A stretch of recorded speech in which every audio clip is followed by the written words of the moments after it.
Hola chicos, ¿qué tal?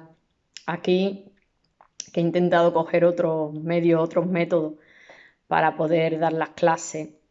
Bueno,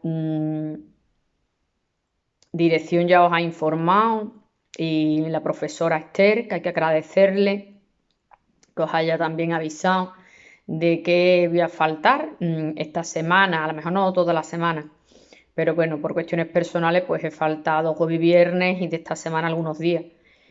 Y he decidido coger esta opción de haceros vídeos para no perder horas, ¿no? El temario es muy amplio, tenemos muchas cosas que dar para perder horas y digo, bueno, pues vamos a ver, porque la otra semana os mandé una batería de ejercicios, ¿no? Que eran imágenes con preguntitas cortitas para que las respondierais, algunas de la prehistoria, otras de Egipto. Digo, bueno, pues en la hora de clase que vean este vídeo donde corrijo esas imágenes en principio de la prehistoria, ¿vale? Que eran, me parece que eran 4 imágenes, sí, creo que eran 4 imágenes. Así que bueno, pues voy a empezar a corregirlo, iré lentito para que lo podáis corregir, ¿no? Sacar vuestro archivador y vamos corrigiendo. Que supongo que no ha sido difícil. Lo difícil para mí ha sido elegir en la prehistoria, que es un periodo larguísimo, más que la historia, elegir 4 imágenes de arte, ¿no? Que representen a este periodo tan amplio de la prehistoria. Pero bueno, creo que lo he conseguido, ¿no? Y la primera, si no os importa, voy a cambiar el orden. Y en vez de seguir A, B, C, D, pues voy a coger primero la C, perdón, la C, ¿vale? La C La C, que es esta imagen, una imagen que lo mismo la habéis visto representa más de una vez, muy curiosa. Esta de aquí. Un momento. No sé si se ve. Sí, ¿no? Se ve esta imagen. Bueno, os he puesto la misma imagen con diferentes puntos de vista para que podáis ver todos los detalles. Esto en internet pues encuentras muchísimas imágenes de esta obra de arte tan famosa que se encontró a principios del siglo XX. Y bueno, vamos a ir corrigiendo las preguntas cortas, ¿no? Que estaban, ay, vamos a ver, que estaban en el blog, ¿no? Voy a seguir las preguntas cortas y ponía en las preguntas cortas tipo de arte. Bueno, normalmente cuando demos otros temas, demos Grecia, demos Roma, Renacimiento, pues casi siempre cuando te pregunta tipo de representación artística, tú lo sueles encuadrar arquitectura, escultura o pintura. Aunque esto es muy relativo, ¿eh? Porque también efectivamente se puede llamar arte a una joya, a un collar, a un mueble. La cuestión artística es mucho más amplia, pero claro, este año que el temario es tan amplio, pues casi siempre damos esos tres grandes facetas, arquitectura, escultura, pintura. En este caso sería una escultura, una esculturilla. Pero en prehistoria, concretamente, mm, normalmente se tiende a clasificar las obras artísticas en dos tipos: arte mobiliar o arte rupestre. Sé que el nombre es un poquito raro. Arte mobiliar, que sería cualquier representación artística que se mueve, que se puede mover, que se puede trasladar, transportar, como sería este caso de esta esculturilla, que se puede perfectamente transportar, trasladar. Tenéis que ver que es un periodo donde el hombre es nómada y viaja continuamente. Y esta esculturilla se podría trasladar perfectamente, además por sus dimensiones son 11 centímetros, no es mucho, ¿no? Después te pregunto el periodo de la prehistoria, ¿no? Bueno, sabéis que la prehistoria, que es un periodo muy amplio, está subdividido, ¿no? Paleolítico, mesolítico, neolítico y edad de los metales. Bueno, esto lo vamos a dar en historia de España, pero bueno, os lo comento aquí, un poquito así de prisita. Dentro del paleolítico Paleolítico inferior, medio y superior. Bueno, pues esta esculturilla está fechada concretamente en el Paleolítico y dentro del Paleolítico en el Paleolítico superior. De hecho, la cronología que se estima es sobre el 27.000, 25.000 a.C., antiquísima. Casi esta esculturilla son las primeras manifestaciones artísticas que hace el hombre. Cuando pone nombre de la obra, pues se le suele llamar la Venus de Willendorf. Es una obra muy conocida y muy reproducida. No es la única esculturilla de este estilo que se ha encontrado en Europa, se han encontrado mucho más, un centenar de esculturillas parecidas a esta. Se llama Venus de Willendorf porque se encontró muy cerca de esa localidad austriaca que se llama Willendorf. ¿Dónde fue encontrada la obra? Bueno, pues lo he dicho, ¿no? ¿Dónde fue encontrada? En Austria, a orillas del Danubio, cerca de esa localidad. Hoy día está en el Museo de Historia Natural de Viena. Es una de las obras cumbres de este museo. Nombre de la obra, cronología, lo he dicho, artista, bueno, claro, es anónima, se sabe que si pertenece, está datada en el Paleolítico Superior, está hecho por el Homo sapiens sapiens, por nuestro género, que es nuestra especie, es la primera especie que empieza a realizar manifestaciones artísticas como una necesidad, ¿no? Material, bueno, el material es un tipo de piedra que es caliza y dice dimensión, bueno, la dimensión son 11 centímetros de alto, no es muy grande, con lo cual os digo, se puede trasladar, transportar, y de ancho, en la zona más ancha, 5,7 centímetros. Pigmento, color, bueno, parece, si tú lo miras, como que no tiene color, que es la piedra caliza y ya está. Pero claro, con el tiempo ha perdido ese pigmento, ese color rojizo que sí tenía. Pero si nos acercamos un poquito a la obra, podemos ver en algunas partes todavía vestigios de esos pigmentos. Mirad, a ver si...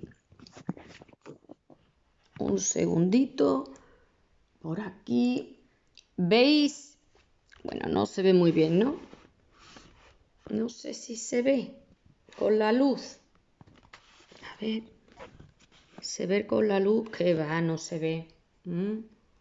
A lo mejor aquí, en este PowerPoint que os he puesto, lo podemos ver. En estas zonas, en estos recovecos de las esculturillas, se ve todavía ciertos restos de pigmento, muy poquito, de restos de pigmento. Bueno, seguimos. Ahí. Vamos a seguir. Dice, ¿qué otra pregunta? Interesante, porque dice, tema, bueno, pues parece una figurilla femenina, desnuda, ¿no? Yo creo que el tema es evidente. Dice, naturalista o esquemática. Estos son dos conceptos que vamos a utilizar más de una vez en arte y hay que entenderlo. Cuando decimos naturalista, estamos hablando de realismo. Realismo y naturalismo es lo mismo, ¿de acuerdo?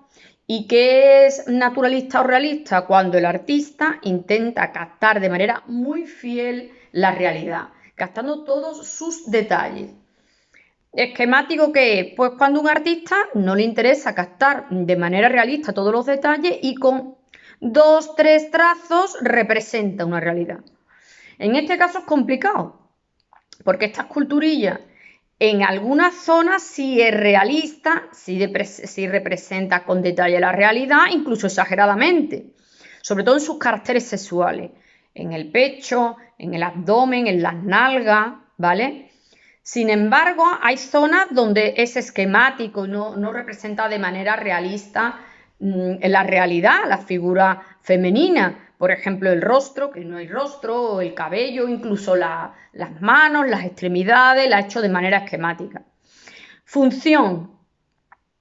Es un poquito complicado lo de la función. ¿Por qué digo que es un poquito complicado lo de la función? Porque a ciencia cierta, como en la prehistoria no hay textos escritos, no podemos afirmar 100% su función. Pero observando y viendo cómo los caracteres sexuales están muy desarrollados, pues los historiadores se han aventurado a indicar que podría ser una especie de ídolo o diosa, quizá relacionada con la fecundidad, con la fertilidad, y que sería trasladada, transportada, a lo mejor formaba parte de una especie de ceremonia o ritual relacionado con la fecundidad. Es muy, muy, muy interesante. Bueno, esa obra la dejamos ahí y cogemos otra obra. He puesto la A, me voy a ir a la A, que sería, vamos a ver, la A, os la enseño, que sería esta imagen que es muy, muy interesante. Por supuesto, todas las obras que os estoy diciendo son de primera categoría, la mayor parte son patrimonios de la humanidad, ¿eh? No son importantes solo a nivel nacional, sino a nivel mundial. Os enseño esta obra. Esperemos que se vea, porque con la luz no se ve muy bien. Vamos a ver. No sé si se ve, no sé si se ve. El bisonte de Altamira. Vamos a ver si lo enfoco para esta zona, que le dé la luz, quizá lo veáis mejor. No lo sé. No lo sé si lo veis bien, pero bueno, tenéis el blog, lo habéis visto ya, ¿no? Entonces no creo que haya muchos problemas. Lo tenéis en el blog expuesto. Y te pregunta qué tipo de arte es, otra vez. Lo voy a poner las preguntas. Por aquí. Vale. Te dice qué tipo de arte es. En este caso, mobiliar no sería, porque este tipo de arte no se puede trasladar, transportar de un sitio a otro. Porque tenéis que ver que está representado este tipo de arte en este caso concreto en el techo, pero puede estar representado en el techo o en las paredes de una cueva, y una cueva no se puede trasladar. Entonces, este tipo de arte que no se puede trasladar, que suelen ser pinturas en paredes y techos de cuevas, se llama arte rupestre. ¿De acuerdo? En este caso sería arte rupestre. Nombre de la obra, pues una obra famosísima. Está en Cantabria. Tened cuidado porque en los apuntes viene mal, viene Asturias, es Cantabria, en un pueblecito que se llama Santillana del Mar, en la cueva de Altamira. Concretamente la cueva de Altamira, en una zona de la cueva de Altamira, cuyo techo está pintado entero, que se llama la Gran Sala Polícroma o Gran Sala de los Bisontes, porque la mayor parte de los animales que se representan son bisontes, ¿de acuerdo? No es la única pintura rupestre de este periodo que se conserva en España, pero evidentemente esta es la de mayor calidad, no solo dentro de España, casi a nivel mundial. Tenemos esa suerte. Dice, periodo de la prehistoria. Bueno, pues el periodo de la prehistoria sería Paleolítico Superior. Dentro del Paleolítico Superior se suele fechar esta obra sobre el 15.000-13.000 antes de Cristo. Mirar cómo se fecha en la prehistoria, de manera un poquito amplia, ¿no? Naturalista o esquemática, evidentemente naturalista o realista. El artista, que es anónimo, sería el Homo sapiens sapiens, ha intentado observar muy bien la realidad y casi de memoria captar de manera realista cada detalle del animal, ¿no? Soporte sobre el que se realiza, evidentemente es la roca, lo cual trae consecuencias, porque claro, en una cueva, pintado en la roca, con las grietas, con la humedad, pues se conserva francamente mal esta cueva. De hecho, en muchas ocasiones, y hoy día está cerrada al público, a la entrada masiva del público, y hay un museo al lado, que es se llama Museo Altamira, que es donde hay una reproducción exacta para que la puedas ver, ¿no? A veces hay que elegir entre abrir las puertas a una entrada masiva y que se destruya para siempre, o cerrarla para conservarla. En este caso han optado por la segunda opción. ¿Existe composición? Voy a explicar qué es eso de composición. Composición son cuando en un cuadro, por ejemplo, me da igual que sea del Renacimiento o del Barroco, del siglo XVIII, XIX, pues tú ubicas una serie de personajes, figuras, objetos en un entorno, ¿no? Y narras algo. En este caso no hay composición, porque son figuras totalmente aisladas, que no tienen fondo, que no tienen paisaje, que no te están narrando ninguna escena. No existe composición. Sí existen figuras, claro, figuras que aparecen, pues, sobre todo aparecen bisontes representados en diferentes posiciones, unos durmiendo, otros encogidos a punto de embestir, como es este caso, otros corriendo, avanzando. Por eso se llama la sala de los grandes bisontes, ¿no? Hay 19 bisontes representados en diferentes posturas y una cierva y un caballo, ¿vale? Como curiosidad. Solo, por supuesto, se pintan animales, el hombre no aparece representado. Pigmento o colores, pues es polícromo. Polícromo es utilización de varios tonos o colores en una misma pintura, porque en este caso tenemos tonos negros, tonos blancos, tonos rojizos, marrones, una variedad de colores, lo que indica la gran maestría de estos artistas. Dimensión y escala de la figura, bueno, de todo el techo, os he puesto aquí la dimensión, 18 metros de largo, 9 metros de ancho y de altura con respecto al suelo es variable, en algunas zonas 1 metro, en otras zonas 2 metros. Los animales, concretamente, aunque aquí se ve para pequeñito, es de un porte enorme. Cada animal mide más de 1 metro, 1,40, 1,70. Son enormes estos animales. Otros aspectos artísticos a destacar, bueno, pues deciros que es una maravilla con el realismo que capta cada detalle del animal, el movimiento que transmite esos animales, incluso esos animales en algunas zonas de su cuerpo tienen volumen, el artista ha sido capaz de captar ese volumen. Función.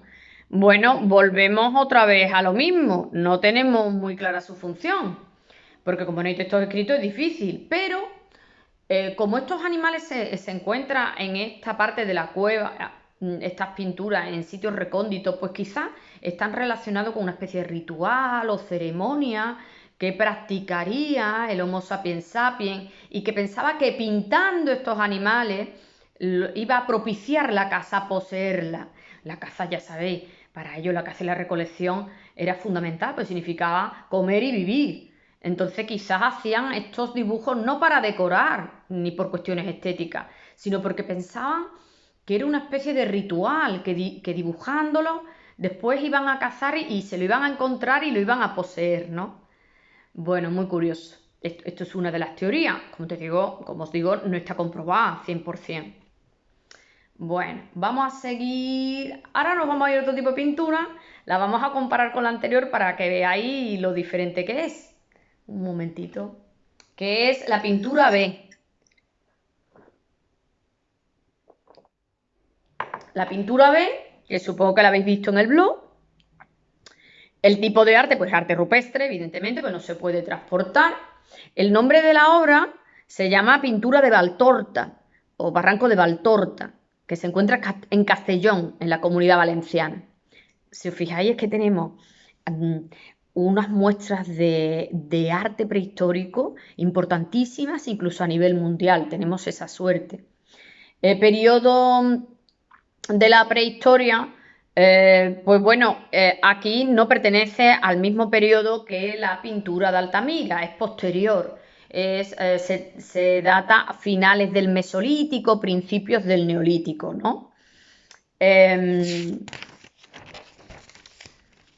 Concretamente, esta se suele datar 10.000, 7.000 antes de Cristo, es posterior a la anterior. ¿Naturalista o esquemática? Pues en este caso no es realista, es esquemática. ¿Por qué esquemática? Porque con pocos detalles, con 2, 3 líneas, rasgos, ha captado la figura. esta pintura no es mejor ni peor que la anterior. Es diferente, simplemente. Es como si yo os dijera comparar un Velázquez, todo el mundo supongo que ha visto un Velázquez, y una pintura abstracta, o una pintura de Picasso, de una etapa más esquemática. Pues no es mejor ni peor, es que es diferente. Puede tener su dificultad una y otra en la realización.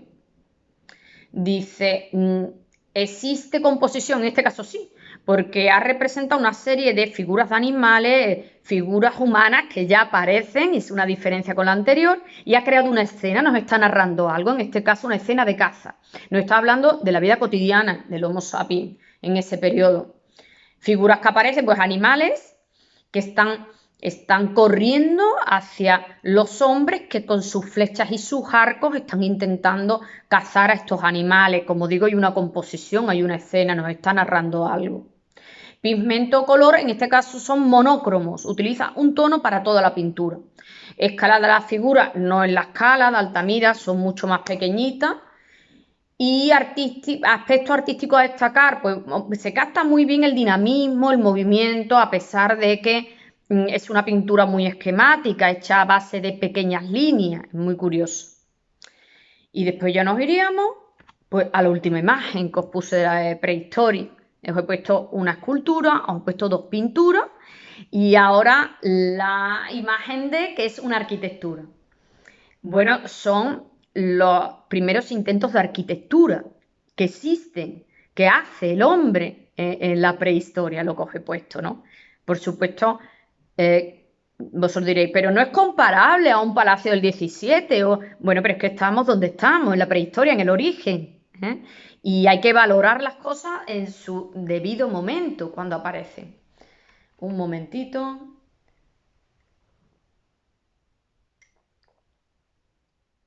Tipo de arte, pues bueno, entra dentro de arquitectura y sería este tipo de arte un tipo de construcción que se llama construcciones megalíticas. Si os fijáis, en la palabra megalítico te está indicando en qué consiste construcciones que tienen mega grandes, grandísimos bloques de piedra. Están construidos por grandísimos bloques de piedra. Con lo difícil que es esto para la época, porque estos bloques de piedra a veces la cantera se encontraba muy alejada y tenían que transportarlos a base de organización, de fuerza bruta, tiraban con cuerdas, con troncos engrasados y así iban trasladando. Y después iban ubicando, muy complicado. O sea, que no le restemos la importancia que tiene y la calidad, ¿no? Periodo de la prehistoria, bueno, esto es posterior. De las imágenes que os he puesto es la más moderna, entre comillas, de la prehistoria porque se ubica en la edad de los metales, al principio, finales del Neolítico, principios de la edad de los metales, concretamente la edad del cobre. La podemos ubicar este tipo de construcciones, esta y más, porque existen más, ¿no? No solo este ejemplo, primer milenio de nuestra era. Nombre de la obra, esta concreta, es un tipo de dolmen y se llama el dolmen de Menga, la cueva de Menga, que está en Málaga. Os he puesto un ejemplo de Andalucía. Bueno, deciros, no os liéis dentro de las construcciones megalíticas o construcciones con grandes bloques de piedra, hay muchos tipos. Hay menhires, hay cromlechs. Bueno, en España, de los más complicados, de los más famosos son los dólmenes. Los dólmenes constan de bloques de piedra verticales sobre los que apoyan otros horizontales. Esos son los dólmenes. Y tenemos buenos ejemplos de dólmenes en España, en el norte y en Andalucía, por ejemplo. Lo que pasa en el norte, los dólmenes son más sencillitos, están al aire libre, y los de Andalucía son más complicados porque tienen más bloques de piedra y están enterrados. Lo enterraban estas construcciones de manera consciente, con sedimento. Dice, ubicación de este tipo de obras, pues por todo el oeste de Europa hay muchos ejemplos y dentro de España os lo he indicado. Material, los bloques de piedra, dimensión, pues son bloques de piedra tan enormes que a veces pueden medir perfectamente 2 metros y varias toneladas pueden pesar. En el caso de esta cueva de Menga, La dimensión de toda la cueva es de 27,5 metros, ¿eh? En fin, yo creo que interesante. Y de anchura en la parte más ancha 6 metros. Es una cueva con unas dimensiones bastante importantes. La planta de la edificación. Bueno, primero habría que saber qué es una planta. La planta es la huella que deja una edificación si pudiéramos levantarla, ¿no? Imaginaros una catedral que tú pudieras levantarla, esa edificación, la huella que queda en el terreno que indica su forma, esa sería la planta. En el caso de esta cueva de Menga, os voy a enseñar la planta. Un momentito, que tengo un PowerPoint, os voy a enseñar la planta. Vamos a ver. Mira, esta sería la planta. Bueno, no, es que no sé si lo vais a ver con tan escasa luz. Pero bueno, la planta pues sería una especie como de pasillo. ¿Me entendéis? De pasillo, y ese pasillo lo crean con bloques verticales sobre los que apoyan bloques horizontales, creando un techo plano, que se llama techo adintelado. Bueno, no os preocupéis que todas las dudas que surjan, que tengáis en esta explicación, yo cuando vuelva, que voy a volver esta semana, bueno, pues os la resuelvo, ¿no? Esa cueva de Menga, a veces, estos dólmenes son un poquito más complicados y son, que no es el caso de la cueva de Menga, pero te puedes encontrar otros casos mucho más complicados donde el pasillo adintelado termina como una especie de sala circular, ¿eh? Digo que es más complicado porque, claro, hay otra forma ahí. Su función son enterramientos, os lo digo con gran seguridad, enterramientos normalmente, y además se han encontrado varios cadáveres incluso con su ajuar, sus pertenencias personales, ¿no? Y creo, si no me equivoco, efectivamente, habríamos terminado de comentar todas estas imágenes relacionadas con la prehistoria, que son muy importantes porque aquí veis el origen del hombre y cómo el Homo sapiens sapiens, nuestra especie, nada más que aparece, tiene necesidad de expresarse artísticamente. Desde un punto de vista escultórico, por ejemplo, la Venus de Willendorf, desde un punto de vista pictórico, con los dos tipos de pinturas que hemos visto diferentes, incluso arquitectónicamente con este tipo de dólmenes, ¿no? Como digo, hay que valorarlo en su justa medida, este origen, porque después lo que venga posterior se basa en esto, ¿de acuerdo? Bueno, para el otro vídeo, pues corregiré las imágenes de arte egipcio, ¿vale? Venga, chao.